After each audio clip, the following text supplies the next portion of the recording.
A rational equation is just an equation that has a rational expression for at least one of its terms. To solve these, we're always going to multiply by the least common denominator to get rid of the fractions. And then we're going to solve for our variable. But remember, the denominator of a rational expression cannot equal 0. So we're going to have to check all of our solutions and against the original one and eliminate anything that's going to make that denominator 0. So if I have 2x minus 3 divided by 2 plus 5x divided by x plus 1 is equal to x, and I want to solve it, the first thing I want to do is multiply by the least common denominator. And the least common denominator is 2 times x plus 1. Now, go ahead and eliminate x equals 0 and x equals negative 1. So we know, or excuse me, x equals negative 1, because we know that this denominator right here cannot ever equal negative 1. So I multiply through by the least common denominator, and then I'm going to take this term and multiply it by both terms in these parentheses. And when I do that, I see that I get x plus 1 times 2x minus 3 times 2 times 5x is equal to 2x squared plus 2x. Multiplying everything out. Remember, you have to do your double distribution there to get all of your terms. All right. Collect like terms. You get the quadratic equation, or you get the quadratic equation to simplify out. So you get 7x is equal to 3, or x is 3/7. This doesn't equal negative 1, so you're good to go.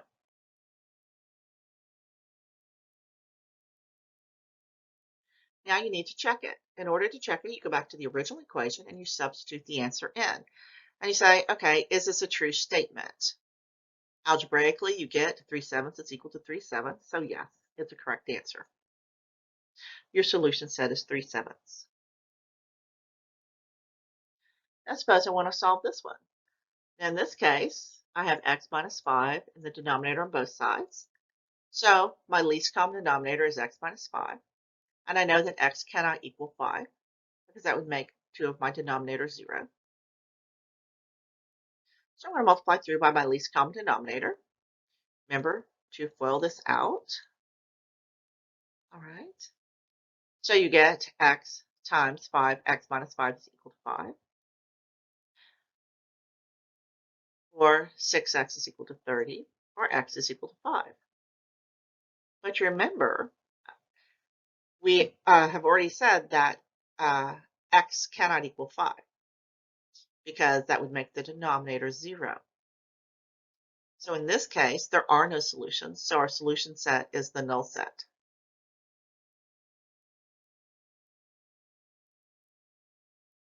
Now suppose we have something a little bit more complicated. X minus 3 and x are in the denominator on the left side, and x squared minus 3x are in the denominator on the right side.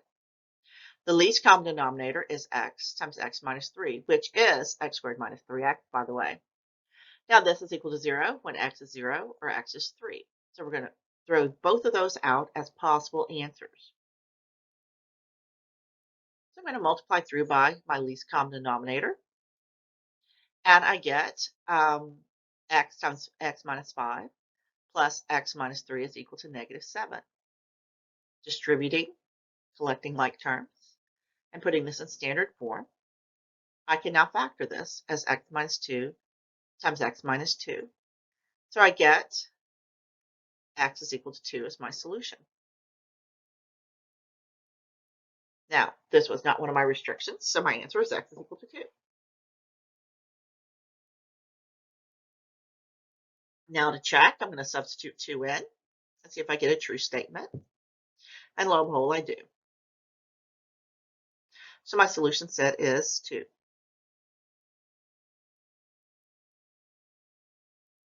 Now, for this one, the least common denominator is x plus 5 times x minus 5, or x squared minus 25. So x cannot equal 0 or x cannot equal plus or minus 5. I'm going to multiply through by my least common denominator, which is x minus 5 times x plus 5. And I get x times x minus 5 plus 5 times x plus 5 is 50. Distributing, collecting like terms, I get x squared is equal to 5 because those little bad boys go away. All right, so I get x is plus or minus 5. Again, those are not solutions to my original equation because you can't have the 0 in the denominator.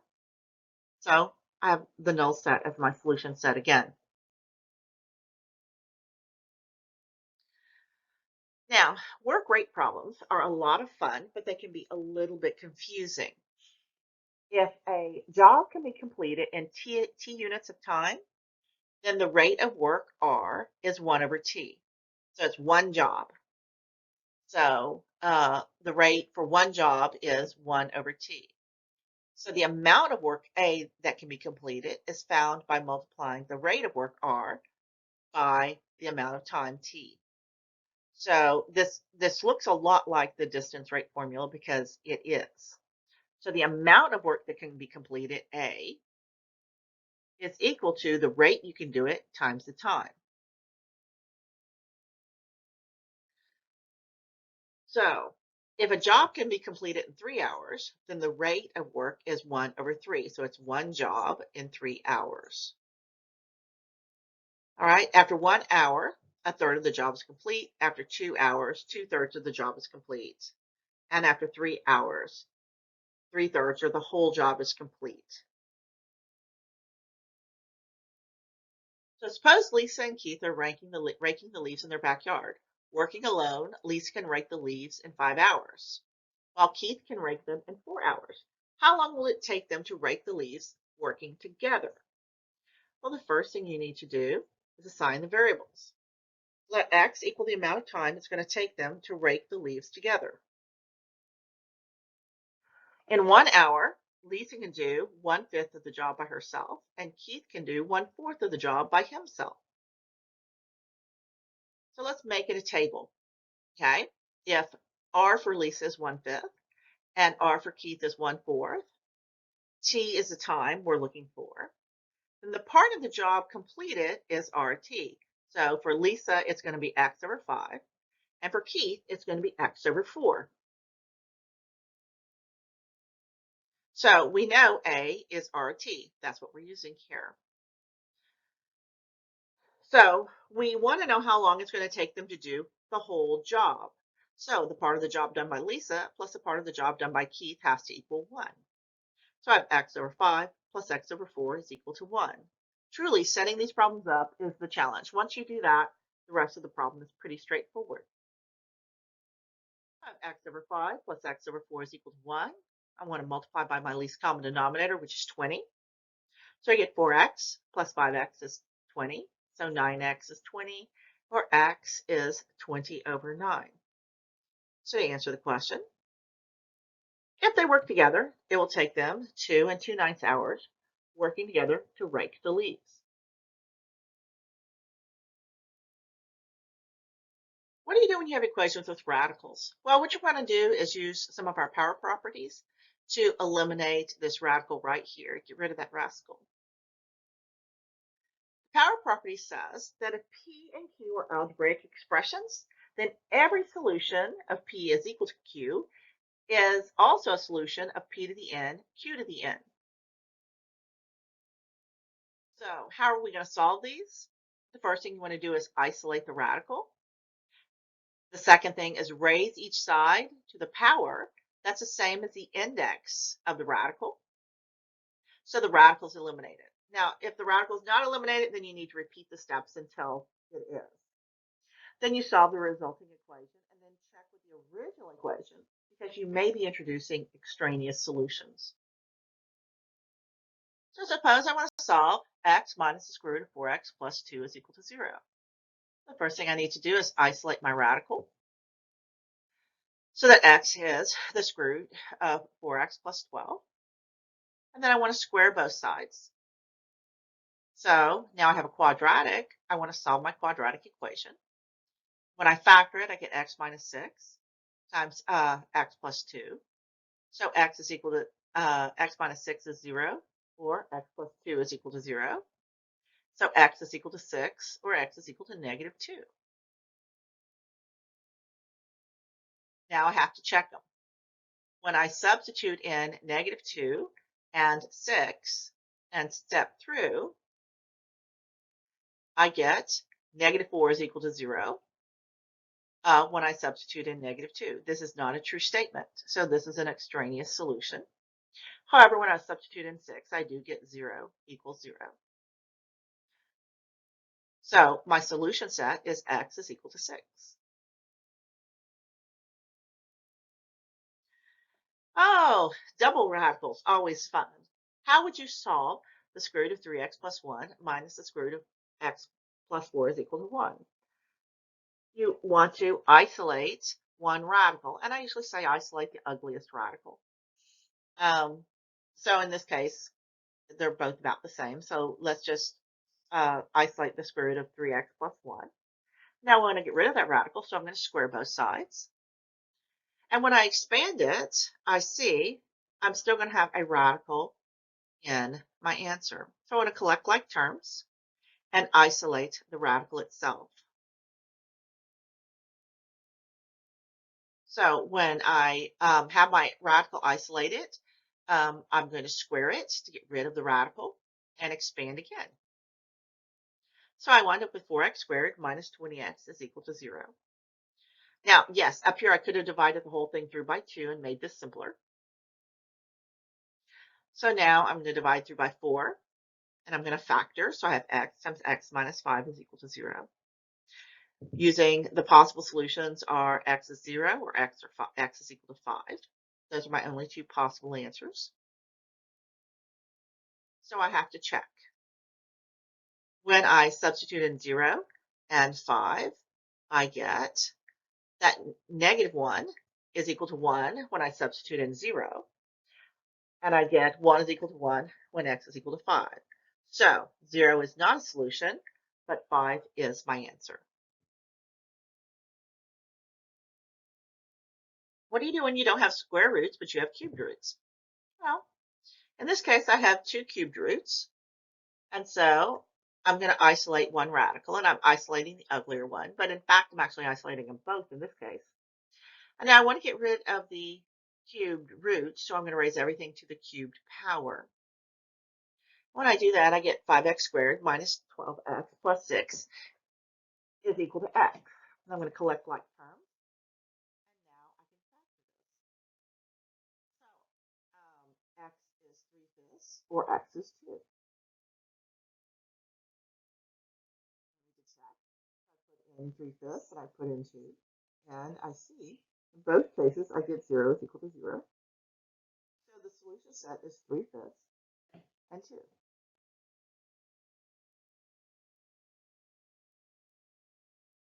Now sometimes we're going to have equations with rational exponents. And in order to solve these, you're going to want to raise these to the reciprocal of the exponent. And you have to be really careful in regards to signs for these. So suppose I want to solve x to the 3/2 is equal to 2/16. I want to raise it to the reciprocal of 3/2 or to the 2/3. So x to the 3/2 to the 2/3 is equal to 2/16 to the 2/3. So I have x is equal to 36. Now, how did I do that? You always want to do the denominator first. So what is the cubed root of 216? The cubed root of 216 is 6, and 6 squared is 36. You're going to be doing this without a calculator. So you always do the denominator first. You reduce that as small as you can. Now check it. X to the 3/2 is 36 to the 3/2, which is square root of 36 cubed. The square root of 36 is 6. 6 cubed is 216. Now suppose I want to solve x plus 7 to the 2/5 is 4. I'm going to raise both sides to the 5/2. And in this case, I'm going to get a plus or minus because that is an even, because the denominator is even. So I want x plus 7 is plus or minus 32. Why? Because the square root of 4 is 2, and 2 to the 5th is 32. So x is negative 7 plus or minus 32. So it's 25 or negative 39. So now I want to check. And when I check, I get negative 39 and 25. Remember when I'm squaring this right here in the original equation, it winds up making a negative positive. So that's why you're getting this plus or minus here. Now, sometimes we get equations in really ugly forms. Suppose we have something like x plus 1 to the 2/3 minus x plus 1 to the 1/3 minus 2 is 0. You can't quit on this. Suppose I say, let me let u equal x plus 1 to the 1/3.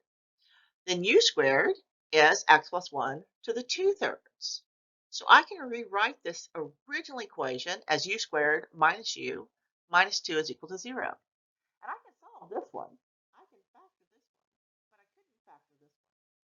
So sometimes you're going to be given equations in what we're going to call quadratic form, so that you can make some sort of substitution to simplify the equation to something you can solve. Let's look at this one right here. X minus 3 to the 1/2 minus 6, x minus 3 to the 1/4 plus 8 is equal to 0. Let me let u equal x minus 3 to the 1/4. Then u squared is x minus 3 to the 1/2. So this becomes u squared minus 6u plus 8 equals 0. Now this I can factor into u minus 4, u minus 2. So u minus 4 is 0, or u minus 2 is 0. So u is equal to 4, or u is equal to 2. So I'm going to replace u with x minus 3 to the 1/4. So x minus 3 to the 1/4 is 4, or it's equal to 2. And now I'm going to solve, raising both sides to the 4th power, multiplying it out, collecting like terms. So I get x is 259, or x is 19.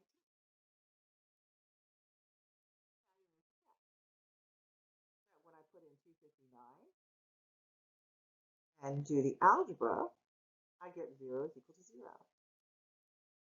When I put in 19, I get 0 is equal to 0. So my solution set for this is 19 and 259.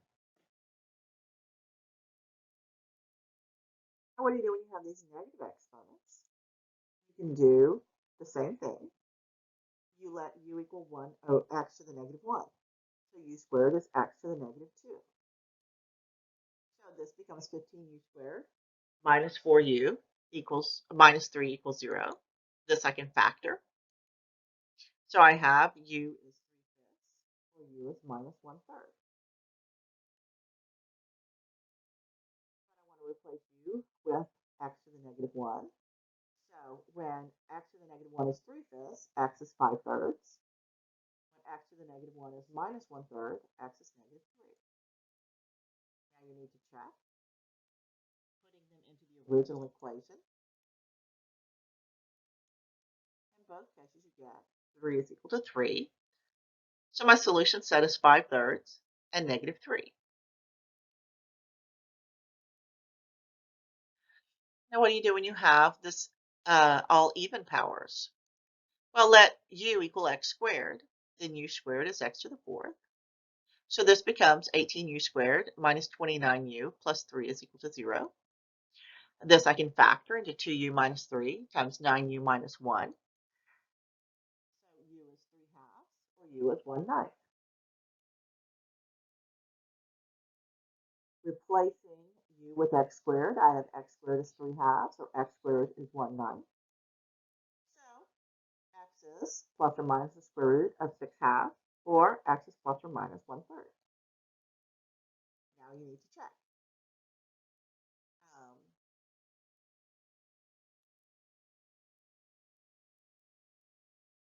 If you check the positives, I get that they're both true. And now let me substitute in the negatives. And I get the solution set is plus or minus the square root of 6/2 and plus or minus 1/3.